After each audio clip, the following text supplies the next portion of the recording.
You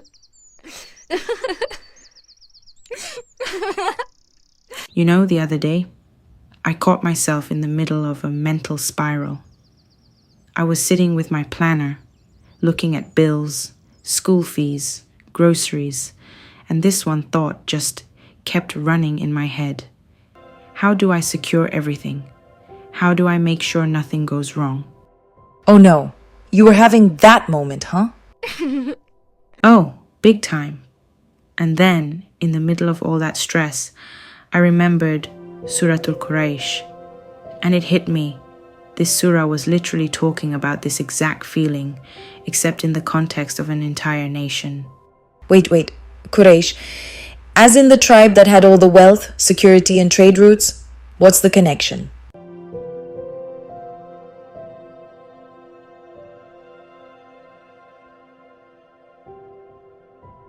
That's exactly it. They had everything: provision, safety, stability. But the surah is Allah reminding them, who do you think gave you all this in the first place? And I thought, isn't that exactly what we forget when we stress about life? Subhanallah, it's true. We stress about securing things, but we forget that our security is already being written by the one who provides. We're literally exhausting ourselves chasing what's already meant for us. Exactly.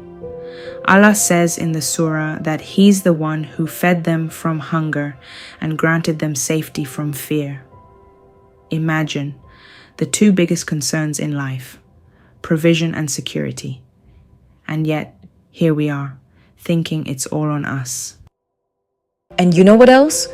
When we act like it's our effort alone that's making things happen, doesn't that create even more anxiety?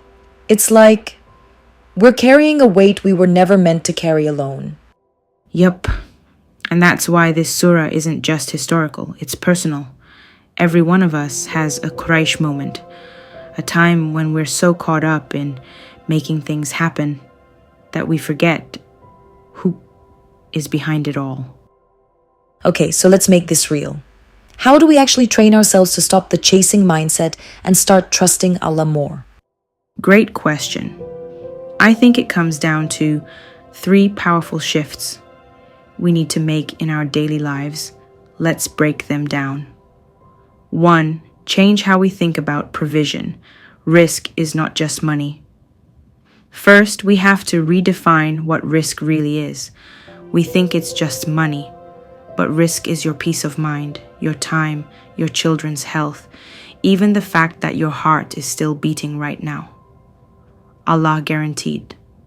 Risk for all creation, not just the rich, not just the employed, not just the hustlers.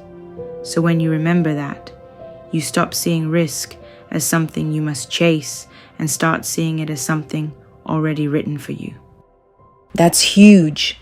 And it takes so much pressure off because instead of panicking about where will it come from, you remind yourself that Allah's timing is perfect. 2. Take the means, but don't worship the means. This one is a game changer. We do the work, but we don't tie our heart to the work. Meaning, you apply for the job, but you don't believe the job is your sustainer. Allah is. You invest in your business, but you don't think your business is your source. Allah is. The Prophet said, Sallallahu Alaihi Wasallam, if you had true reliance upon Allah, He would provide for you just as He provides for the birds. They go out in the morning hungry and return with full stomachs. They take action, but their provision was never in their control. Yes, it's that balance. Doing our part, but letting go of the obsession with how much or how soon the results will come.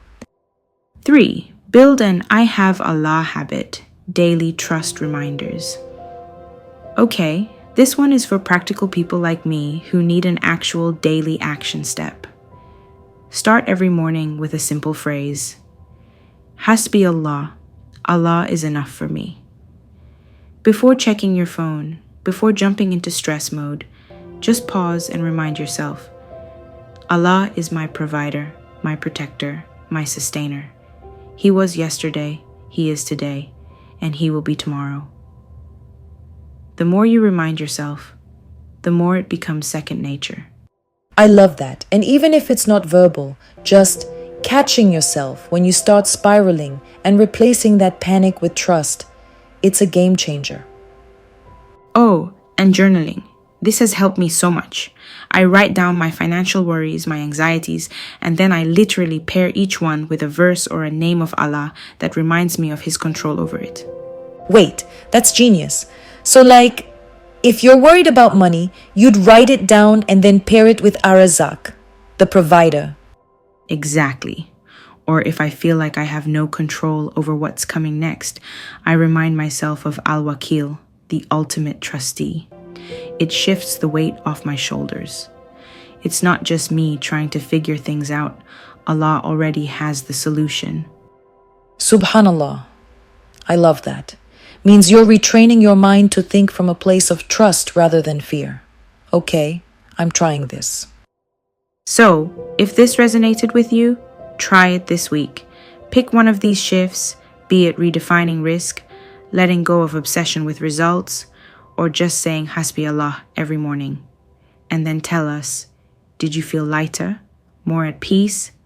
Let's reflect on this together. Yes, and we'd love to hear how this sits with you. Drop a comment, share your thoughts, or even tell us what part of this surah resonates with you the most. Because these conversations, they don't stop here. Let's keep learning from each other. May Allah make it easy for all of us. See you in the next episode, insha'Allah. Assalamu alaikum wa rahmatullahi ta'ala wa barakatuh. Ameen wa alaikum assalam wa rahmatullahi ta'ala wa barakatuh.